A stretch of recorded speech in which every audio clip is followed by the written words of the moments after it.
welcome to Let's Keep It Real. I'm Allie. And I'm Tally. I messed it up on it today. We haven't been doing the standard intro, and I didn't tell her, hey, we're going to do the standard intro. I'm going with the punches, Allie. Super fun. Allie and Tally here, of course. We are here today with Regina. Yes. Regina, introduce yourself and tell people just a little bit about you. Yeah, first of all, thanks for having me. I'm Regina Lyn. Here today to talk to you guys about my crazy little world that I live in, which is jam-packed full of great things. Full-time working for a company that really sells like engagement and rewards, and director for them. I'm also on the Black Tie Dinner Board. I also work as a freelancer for all the sports towns and teams, doing production, behind the scenes things, producer, writer, Holy all shit, kinds of you great are stuff. busy. Yes, she is. I told you. Yeah, I was at the Stars game last night. I'll be at the Cowboys game next Sunday, so Wow. I get around. Yes, a little bit. Yeah, so I saw her, I met you actually at Sue Ellen's. Mm-hmm. They were, opening it up for the first time since the pandemic and everything, and got to meet her, and as soon as she started telling me all the things, it's just like, oh my gosh, you need to be on our podcast. Yeah, you do a lot. That's crazy. I think I'm busy, and I'm like, I'm so lazy compared to you. Oh my god. No, it's kind of stupid actually. It's one of those things where when I left my job, just to backtrack a little bit. So I used to work for the Frisco Rough Riders, and I was there for 10 years. And after working for a minor league team, it is the job of a lifetime, Cinderella slipper. I got to do anything and everything under the sun, from hosting on the field to, when I left, I was running the entire entertainment department, but you do everything in between too. So you're like booking celebrity guests and doing theme nights, and if they tell you to roll a hot dog, you roll a hot dog and you just go with it. So it was an incredible experience, but you realize after a certain point that your entire life is spent at a ballpark, and your entire life is dictated by their schedule and things like that. And so when I left there, it was kind of like, okay, I'm gonna learn how to say no. I'm gonna take a step back. I'm gonna start making memories for myself and chill out a little bit. And then the next thing I knew, here I am, like 2 years later, and still don't know how to say no, but some really incredible doors have opened, and it's been amazing. Yeah. So that's why you're here, because you didn't tell us no. Yeah, exactly. Yeah. Well, thanks for not telling us no. We appreciate you being here. You've got a lot of really cool stuff to tell us about. Tell us a little bit about like when you came out. Like, first of all, like, what are your pronouns, and then tell us like when you first came out. Pronouns, those are tricky for me. I think mine are so obvious. I don't know. So I guess she, her. Yes. Yeah. Yes. Okay. Yeah. I should be better at that part, but anyway. So I guess I kind of have two coming out stories. So the first one would be, coming out to my family, personally, and then the second would be professionally. Okay. So my girlfriend and I have been together, I should have done the math before I started talking.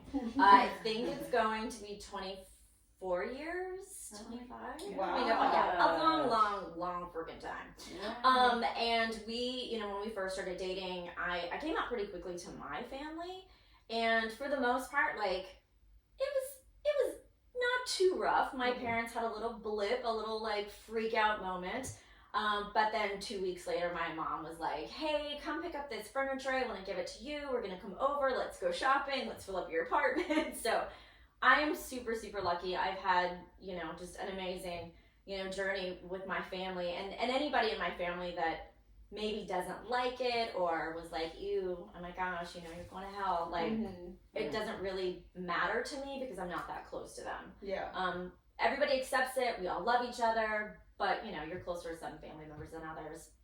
So can you take us back just a little bit more with a little bit more detail? Like, what do? You go to dinner, hey, everybody, I'm gay. Like, how did that actually happen? Oh, gosh. Well, what actually happened was I left Houston, which is where I'm originally from, and I came to Dallas, and I started dating my first girlfriend, meaning like, you hung out for 6 months, and at the time you thought it was dating, and then you grow up, you become an adult, and you realize that was just like hanging out for 6 months. Yeah. And when I moved back to Houston, I was a little bit of a mess, you know, trying to find my way. I was 21, 22. Okay. And my parents were kind of like, what's going on with her? And my aunt, God love her, we're so like best friends today. But she actually called my mom and said, this is what's going on. Oh. And so then my mom calls me, freaking out, of course, and we have a huge fight. And, you know, kind of left the house and stayed with friends for a little while, let things, you know, kind of calm down a little bit.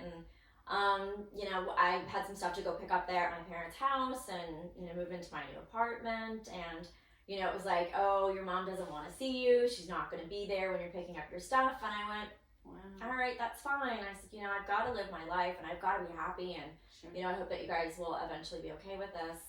And I was driving to my new apartment with the stuff in my car, and my dad calls me and says, so yeah, we're heading to the house. We're going to pick up some stuff. We're going to make some arrangements to have some furniture taken to your apartment. We're going to come meet you. I mean, literally, like, it was like 2 weeks. And then my mom just kind of realized, like, what am I doing? This is my kid, and I love her. And so, super lucky. That's awesome. I mean, there's no, like, that is maybe, I don't know, maybe not enough drama for the podcast. I but, appreciate you know, the non-drama. Yes. Yeah.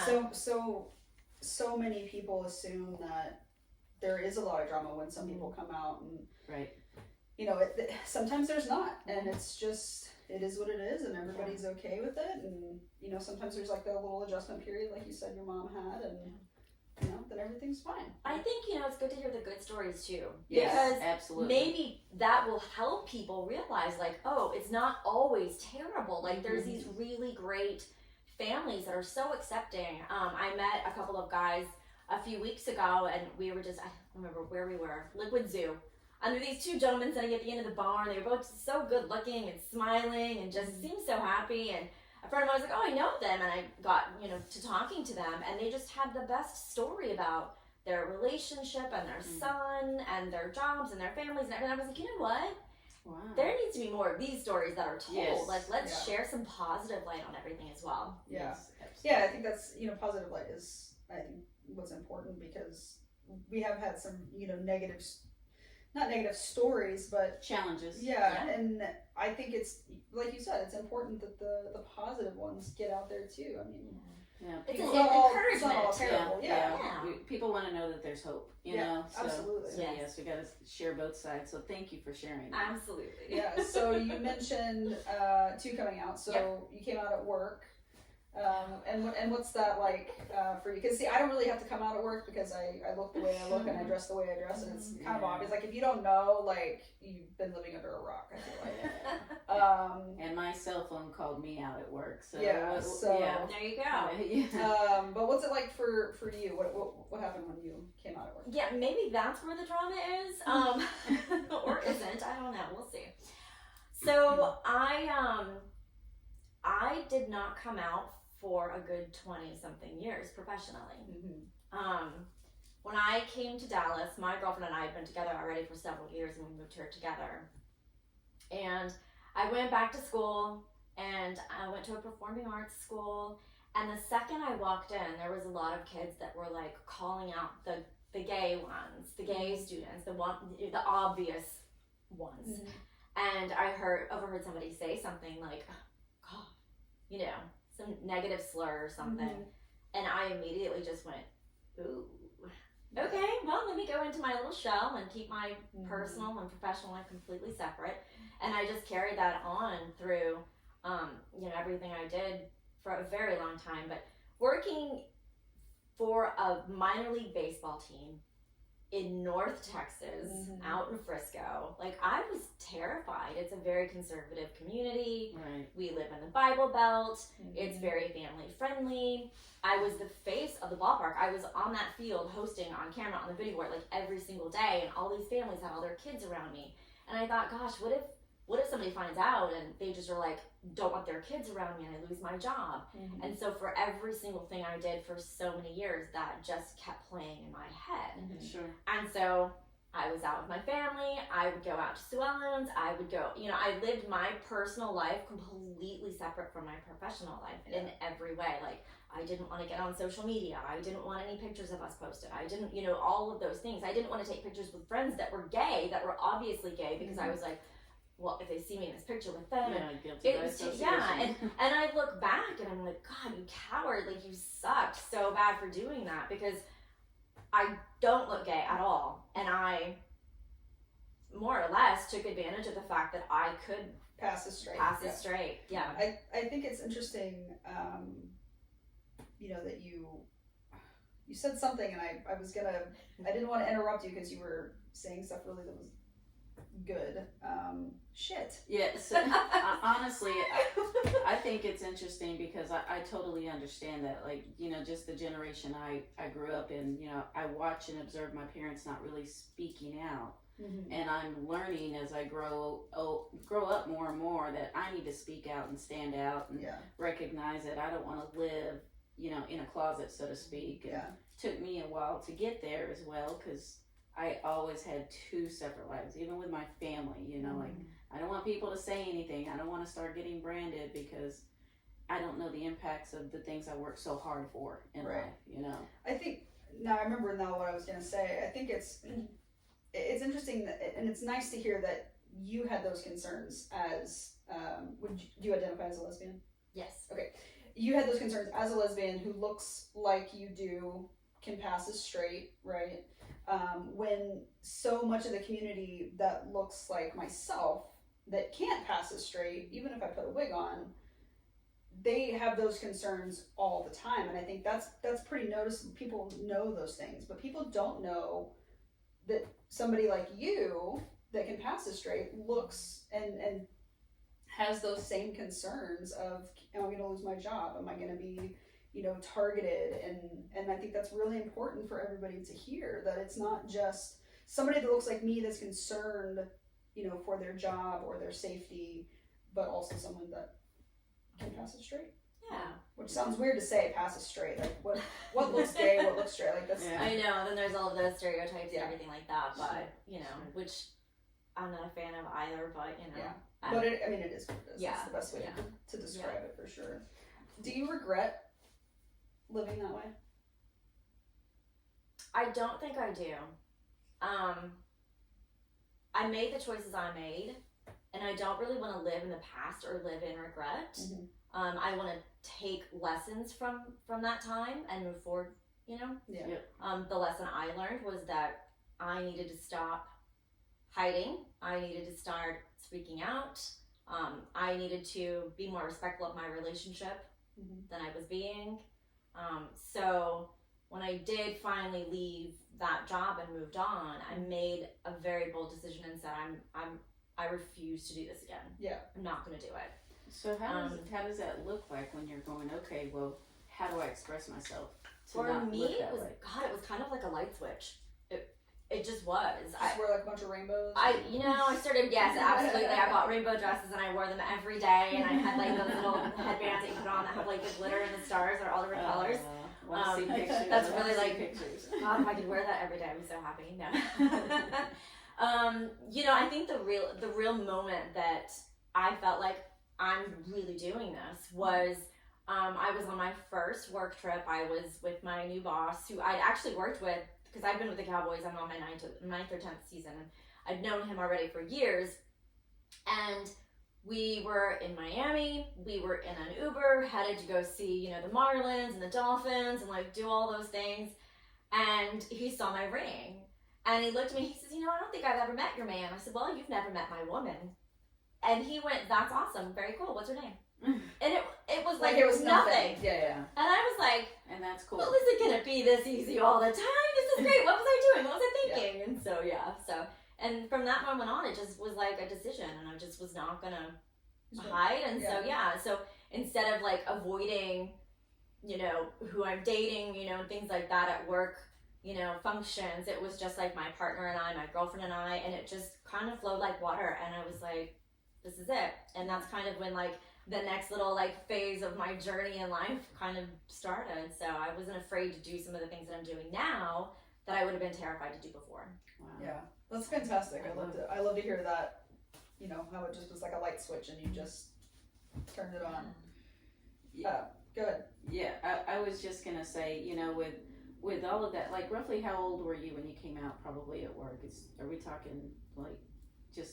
Well, I in mean, your late how old I 30s, am now, because late just 30s. a few years ago. Yeah, just a few. So like, just Literally, like, yeah, Recently. Yeah. okay, Yeah. yeah, because you know, with social media and everything, you know, or I feel like you're posting and you've been posting for a while that way, and that's cool. You know, social media just means something different, you know, in the generation that we're growing up today versus hiding as much, and your profile can have the frames and everything. There's just so much that you can do minimally to just show your support, and the fact that you do that, I mean, says volumes about how comfortable you feel about yourself now.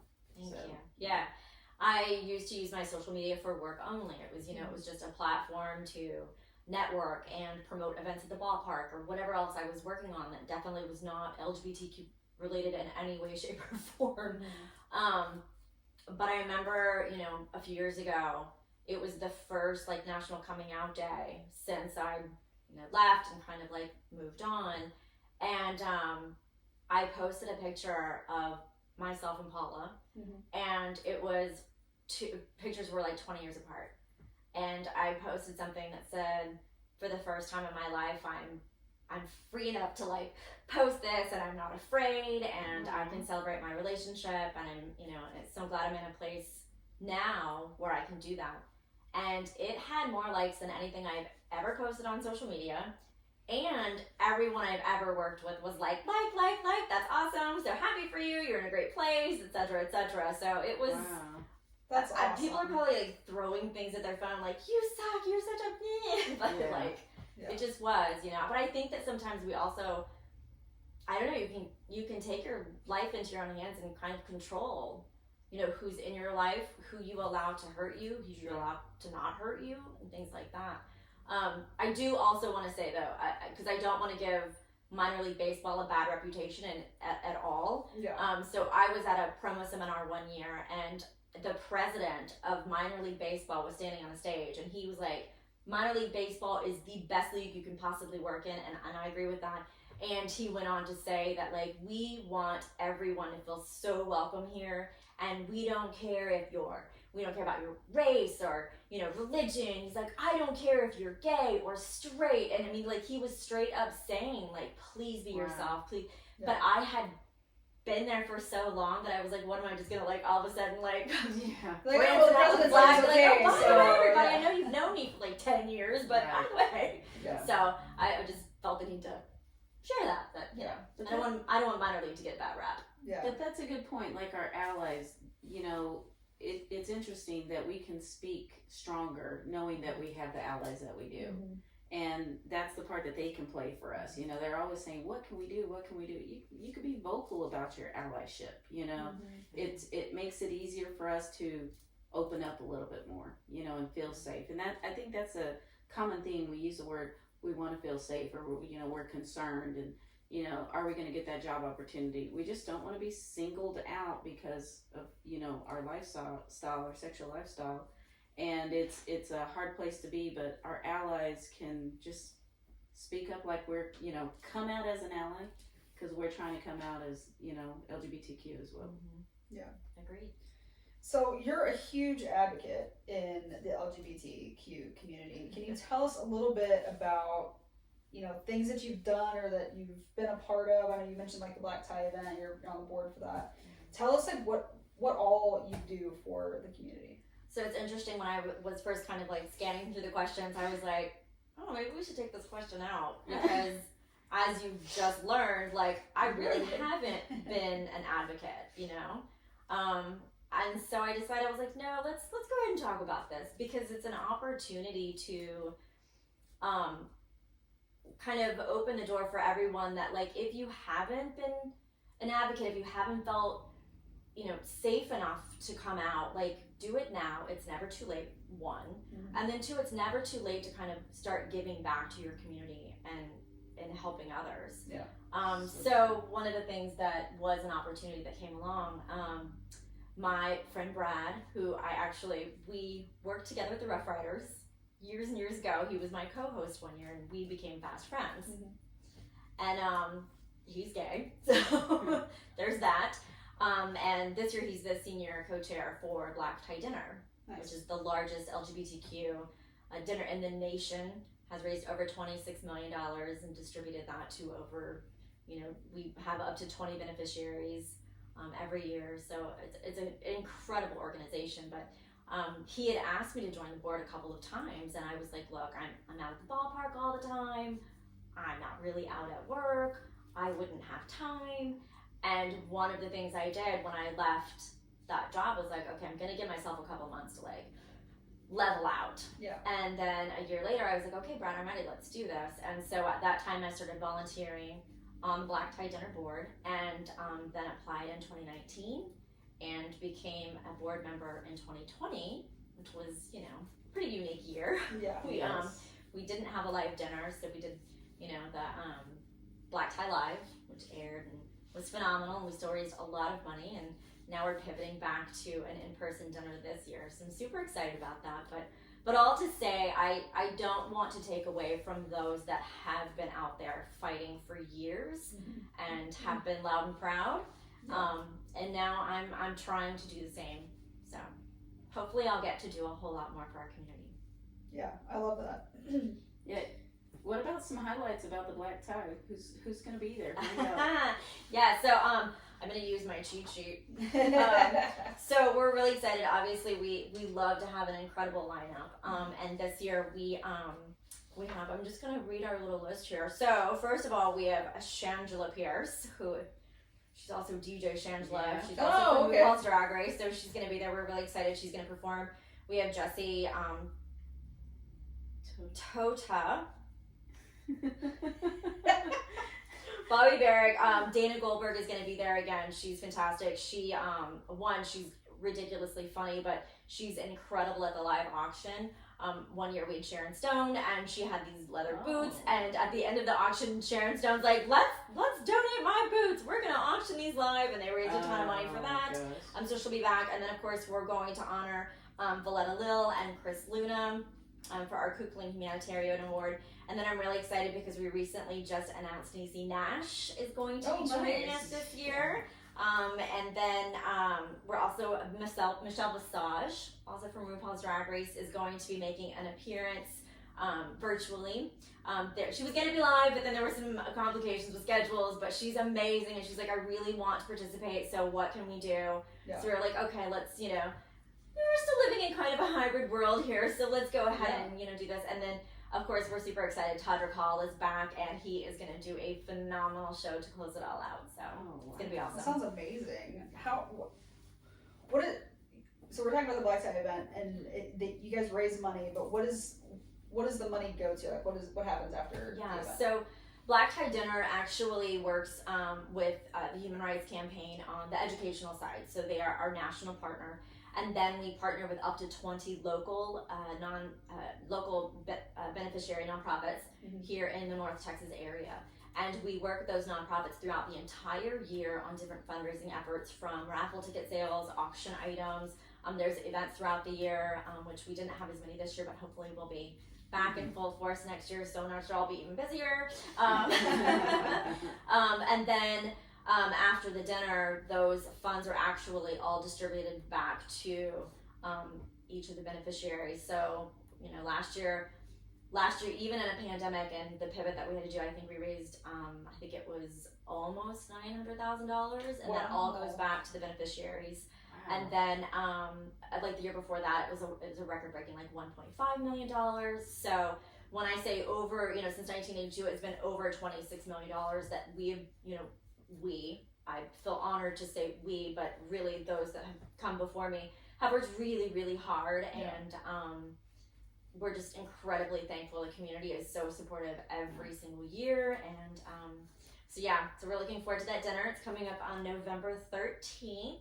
So if you don't have tickets, I have 3 seats left at my table. If anybody's interested, hit me up, give me a DM, reach out to the girls here. We'll get you at my table.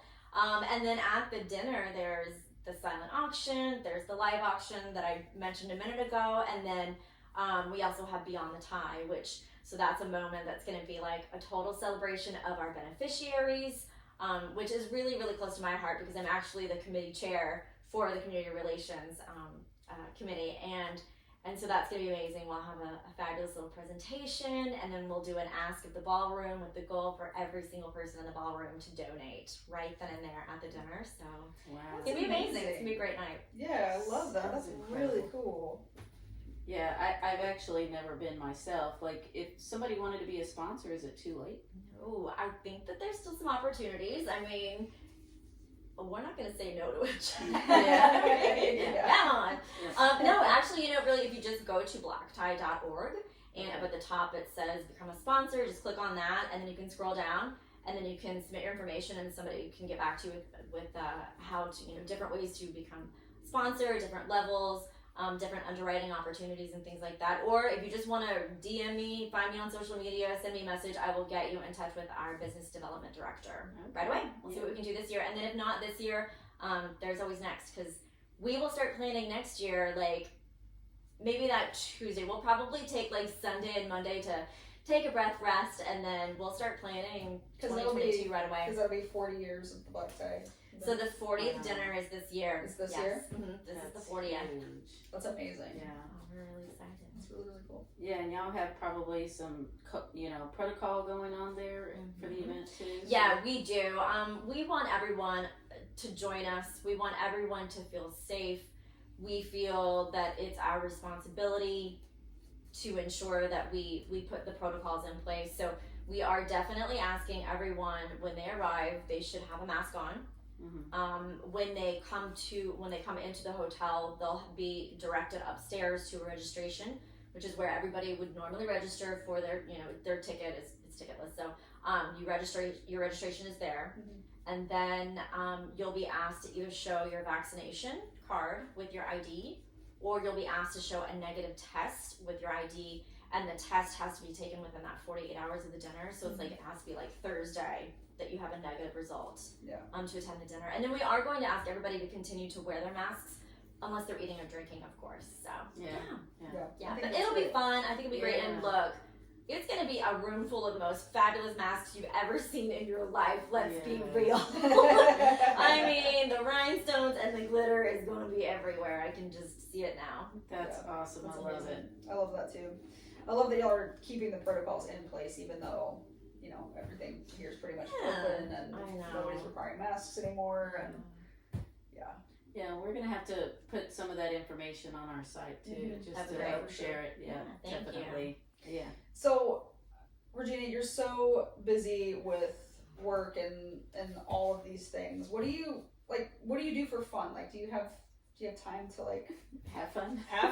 Go on vacations? No, this is fun. It is a vacation. This is fun. I mean, literally, my entire life is fun. No, I mean, I'm just like everybody else. On a day off, I will either sit in my pajamas all day and relax, and just hang out on Pinterest and watch Hulu. But then I also really like to get out and about and have some fun with my friends. But I'm definitely one of those people that always has to be doing something. So even if I'm just out and about, I like to let's be bowling or playing pool or dancing or something. I'm not great. Like, this is the longest I probably just sat and had a conversation in a long time. But I mean, even here, I have my 4 pages of agenda here. I still have something happening. So, but no, I like to be up and going and doing things. So yeah. I love that. I prefer being out bowling or doing something versus just standing around a bar and having a drink. Oh my god, I drive my girlfriend absolutely crazy because she is one of those people that's the complete opposite. Oh, naturally. She's happy to chill on the couch, watch TV, and I am just sing, and she's like, can you just sit down for a minute? And I'm like, well, no, there's stuff to do. And then if I sit down for a few minutes, I get bored, so I'm going to do something else. That's fun. Yeah, I'm with you on the day off, just lounging in your pajamas and doing nothing, scrolling and watching TV. Oh my gosh, I embraced COVID like crazy. Yeah, it was really nice to just sit around in yoga pants and embrace my curls, not pull out my blow dryer and straighten my hair for 45 minutes, and it was nice. But I am so ready to be back out in the world and doing and going every day. So I think a lot of people felt that way too. I did not. I was like, yes. Yeah, I don't have to go anywhere. I don't have to do it. I don't have to talk to people. This is fantastic. It was driving me crazy. It was driving me crazy. Totally. Well, and when I started working from home, when I left the ballpark, got a new job, I started working from home. So that was an adjustment as well. Yeah. So I was already at home, but I love the fact that I don't have to jump out of bed and hit the ground running. Yeah. I wake up around 8:30. I get my coffee. I chill out a little bit. Then I go to my office and I start working, and I have an kind of an arc. It starts out kind of slow, and then I get, 10, 11 o'clock, I start to really wake up, and then I'm just like, zing, and then I'm just like off and running until I can no longer like hold my head up. I'll be like falling asleep at the computer. So. My peak is similar, but it like tops out at like, mid-afternoon, and then just starts falling back down. Like, that's time to go back to bed. I don't know, maybe it's because like the schedule of like working events and things, everything's at night, and so you still have so much to get done during the day, so your body just gets acclimated to the continuum up, and it's one of like I went to bed at 4 o'clock in the morning the other day because I worked until like 11 or 12. Oh my gosh. And I was like, when I got home, I was like, gosh, I have all these emails I need to do, and all this stuff that was like running through my brain. And so I just had to like dump it, and so I just 4 a.m. I'd be like, I'll get to that in the morning and then just crash out. Nope. Can't make like turn it a off. list, like a to-do list for the next morning, and then I'm done. I've tried that too. Sometimes it works, sometimes it doesn't. Yeah. So speaking of fun and work, is there a fun work event that you can share with us? You've done some, you've been a part of some really amazing game days, events, and things of that sort. Do you have something to share with us? There's so many cool things that have happened. We used to do the celebrity Red River game out at the ballpark, and so I had the opportunity to interview Matthew McConaughey and awesome. Toby Keith, and we would do for the Dallas Cowboys. We had their fundraiser that we did for Salvation Army, and so they came out there as well. And being in minor league, you have a lot of like crazy fun little. It's okay, you're a little guest. Somebody get Aggie a microphone. And so we had what's called like the human dot race, and we get contestants and we put them in these giant costumes and they run around the field, and the Cowboys players saw this happen, and they were all like 10-year-old little boys coming out of the dugout. We want to do that. And this is when Jason Garrett was still coaching, and you could see his face. He's like, I cannot have the players we're talking like Dak Prescott, Ezekiel Elliott, and the half of the defensive line, like Travis Frederick and everybody, and they got into these costumes and ran the field, and I was standing there, and Jason Witten was like, I want to host this, and he comes over and he takes the mic, and I was like trying to tell him like where to stand and where to go, because that was what I did there, and I was like, why am I telling Jason Witten what to do? Like, let him do it. But what's interesting is that I'm not the biggest sports fan. Like I call it's that's so crazy for you to say that. So you don't have an appreciation of where you're at, what you're doing. That's what it sounds like. But I totally do. So like my goal was to work in entertainment. I fell into sports. I work in sports entertainment. I'm thrilled. It's been an incredible career, and hopefully it continues. But I'm not the kind of person that when I look back at events, I don't go like, I don't remember like the game-winning touchdown and who scored it, or like, the buzzer basket to win the game. Like those aren't the things that really stand out in my mind. It's all the other moments and things that happen.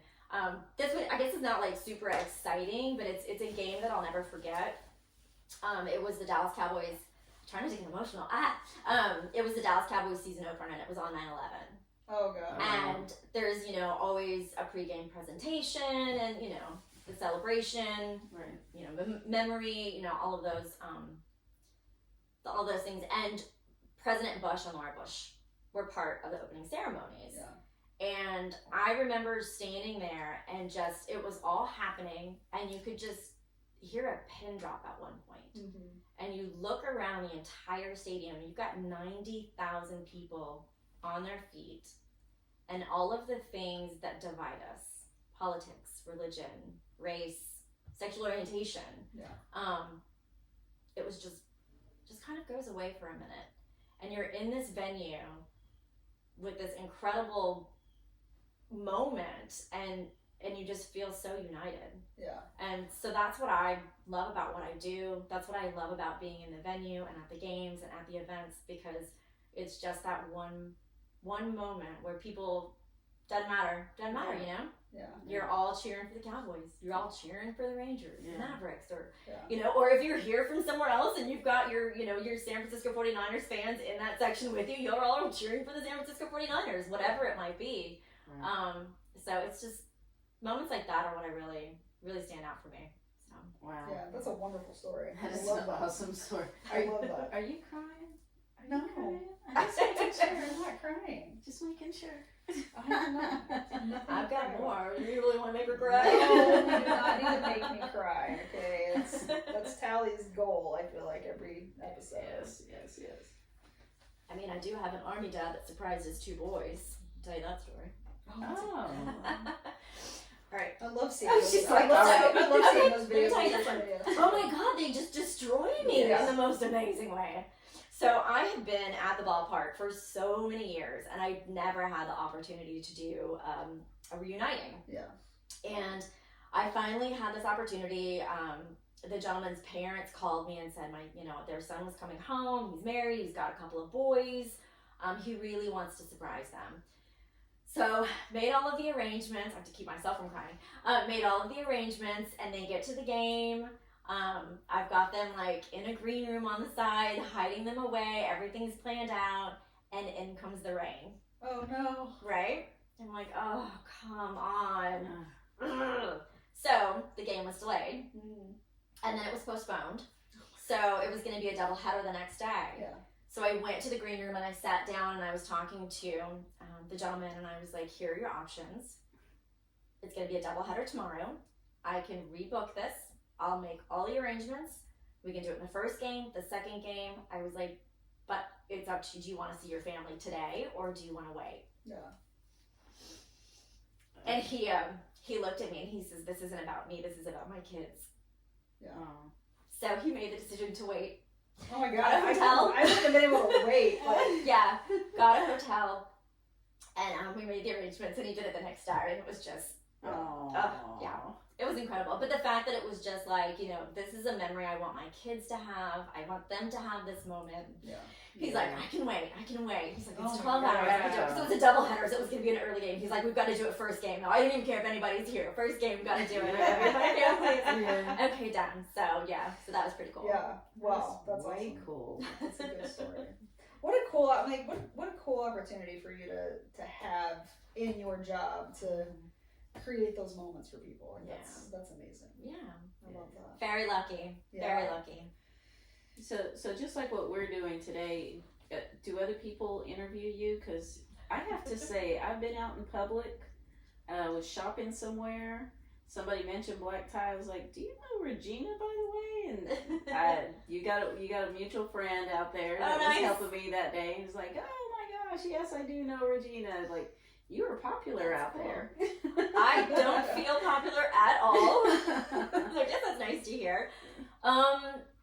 Interestingly enough, no, not a lot of people interview me. It's actually kind of a different position for me, because I'm usually the one that's interviewing other people. Okay. Mentioned Matthew McConaughey, just gonna drop his name again. Why not? Again.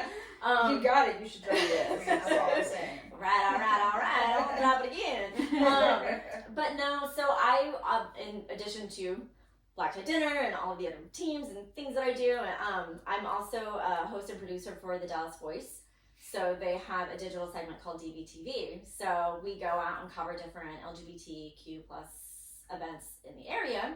And I'm always having to interview other people. And it's something that I'm not really good at, because, as I mentioned earlier, just sitting and having conversations, like, it's not really something I do. I guess I'm not a very inquisitive person about people and their lives. Mm-hmm. And I don't know if that stems from me spending so much time avoiding questions and dodging questions, being in the closet and being like, That would make sense. so so I just have gotten to a point where I'm like, well, that's their personal life. Don't ask them questions about that. So I'm really not good at it. So I just try to make the interviews just, a casual conversation most of the time. So what we're trying to do here today. That's So, you know, we put together, you know, questions, but more as a, you know, keep ourselves on track, because we could sit here and talk to people for 2 hours and be like, oh shit, we were recording the entire time.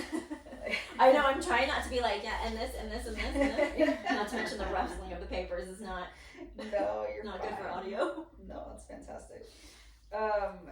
It's just, you have so much, I feel like there's so much more you could just like just dump on us and tell us just about your life, because it sounds just so interesting. But well, thank you. Gosh, it's really nice of you to say that, because I feel like sometimes I joke all the time. I know you guys know my friend Angel. Yeah. She's actually been on your show, and so whenever we're out and about together, I always have a running joke about the two of us, and she's the Great Dane.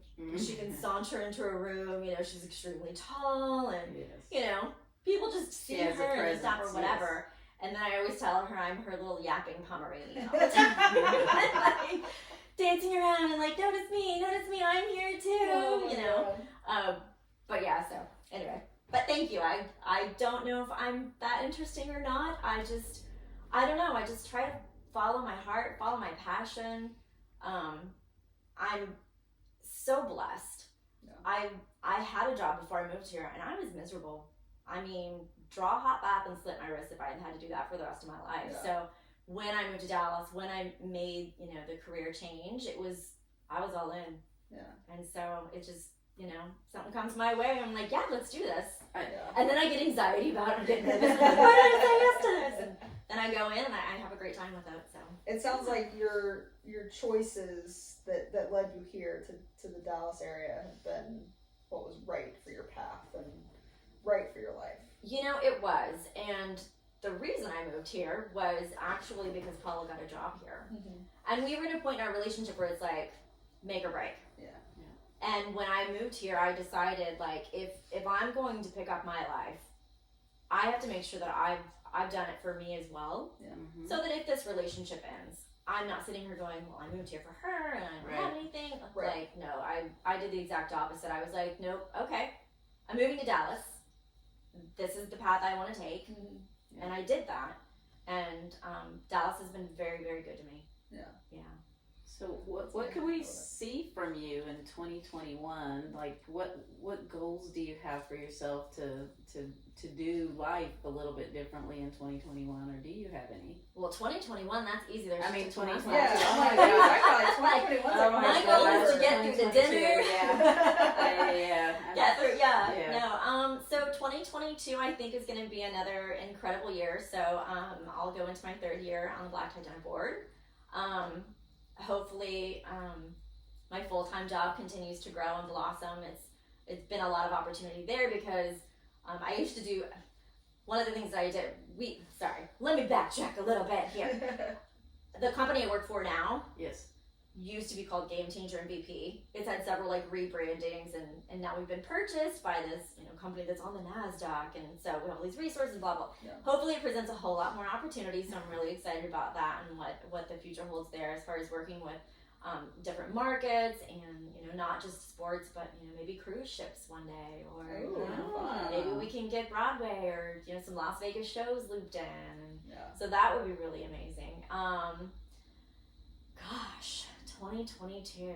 Yeah, it's already around the corner. That's the part that I just can't believe. This, like we're going into November here next It's crazy. So. It's crazy, but and you've already done some extraordinary things. Even for yourself, for the community, for others. Sharing part of your life today is very helpful to see what being so driven, strong woman such as yourself, and being so driven in life, and kind of painting the story of not giving up on yourself. This is what you can do, and ever since you walked in, you've only been smiling. So definitely, really, yeah. So I do that. Yeah, and those are the things. People feel your vibes. They feel your energy, and I'm sure that every time you're participating, you're always in play, ready to go, and I hope you do get some time to yourself. I hope you are able to easily recharge, because you've got a lot to offer, and I hope you don't stop. I can't say it enough. Yeah. Well, thank you. Gosh, you are just so nice. I recharge. I I do. I can take a nap every single day. Yes. I remember you saying that. I have a couch in my office for this reason because sometimes I do hit a wall like in the middle of the day, Yeah. and I'll be just typing away, and all of a sudden my eyeballs will just like, my eyelids start to feel a little heavy. I can lay down and take a 20-minute cat nap like nobody's business. Yeah. Wake up and get going. Recharge. Yep. Do you set an alarm or do you play like nap roulette? If I have a meeting that I know I'm gotta make sure I wake up for, set my alarm.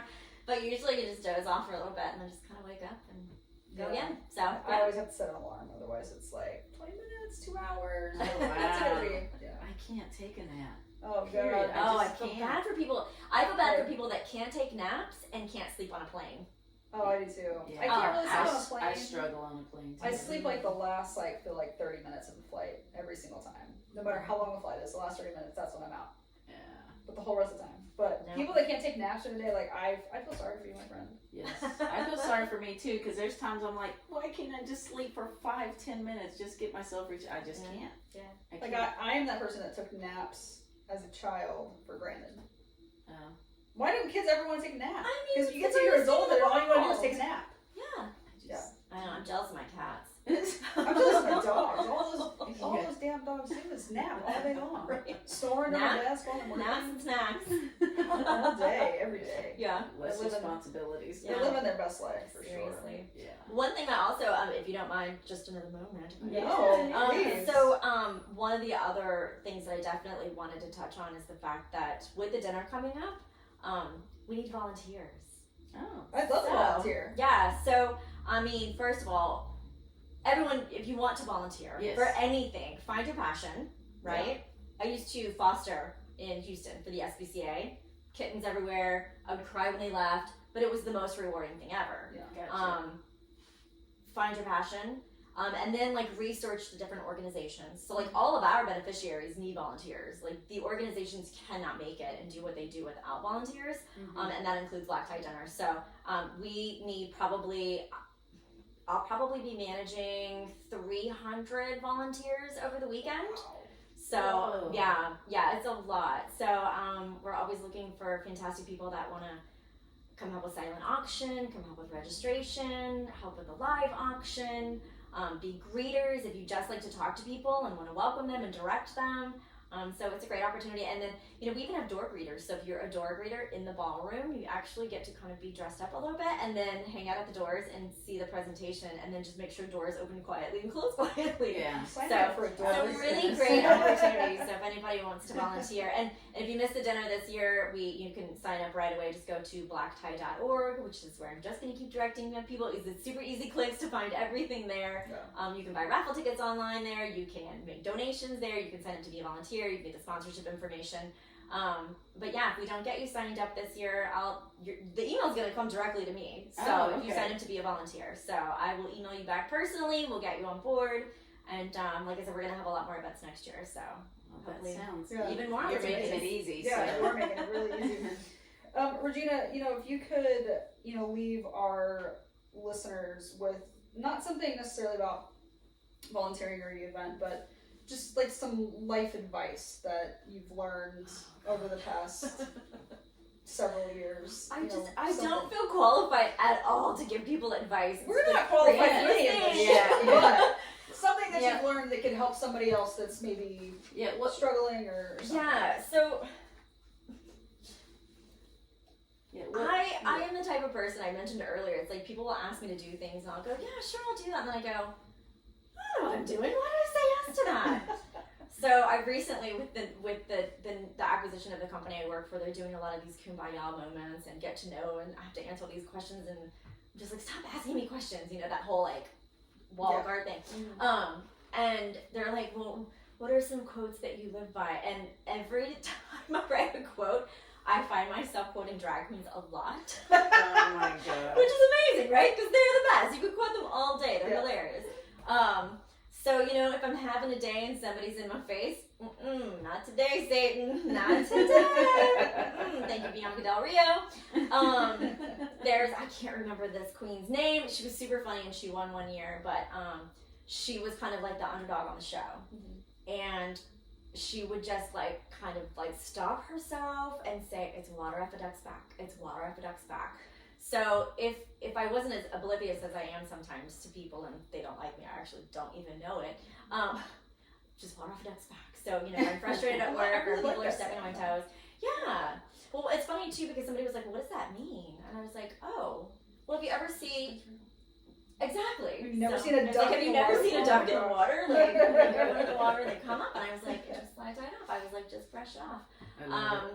And I guess the other one I live by, I mean, fake it till I make it. Yeah. You know? Yeah. I will never not try something, I think. Because I didn't, you know, because I'm afraid to learn something new or put myself out there. Yeah. To fail. Because we learn from our failures. We learn from our mistakes. Yeah. So With don't big- regret your past. Move forward. I love it. Yeah.